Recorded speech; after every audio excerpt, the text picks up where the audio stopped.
Sabi nga nila, almost everybody loves coffee. Kaya naman kahit nasang sulok ka ng Pilipinas, siguradong may kape na pwede mong matikman. Pero ano nga ba ang sekreto sa pagkakaroon ng successful na coffee business kahit maraming kakumpetensya sa merkado? Alamin natin kay Jackie Corona, dito lang sa Negosyo Tayo. I am Jacqueline Corona. We offer coffee, frap, milk tea, and fruit tea for all ages.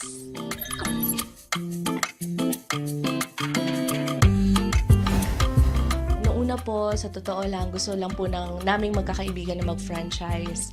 However, during the time, we were still employed at wala po kami ganong kalaking kapital para po magkaroon po ng isang franchise. Bilang gusto po namin mag-start ng sarili naming brand, yun po ang napag-desisyonan namin na gumawa na lang po kami ng brand na kung saan maa-afford din po ng mga katulad namin na employee or kaya po ng mga nagsisimula pa lang pong magnegosyo. Kami pong mga magkakaibigan or coffee lovers po talaga. And for us, coffee is not only a drink, it's also an experience. So when we have coffee, we talk about our updates in life. 2020 po dapat kami mag-open but pandemic hit. So it was March 2020 nung nagkaroon po tayo ng nationwide lockdown.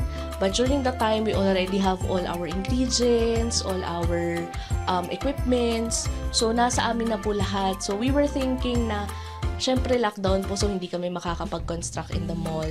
So what we did was, we tried online selling our coffee. We are a pandemic brand and na-survive po namin yung pandemic during the time and lumalaki pa po ang business up until now. I am an accountant by profession. Before I became an entrepreneur po. Since bata pa lang po, talagang I already have the entrepreneurial spirit. So bata pa lang po ako, I had several businesses na rin nung college po ako hanggang sa ito pong nag-work ako. And then after po, nung nakita ko po talaga na napakaganda po ng industriya ng pagnenegosyo, is I already left po yung aking employment. We really uphold our quality.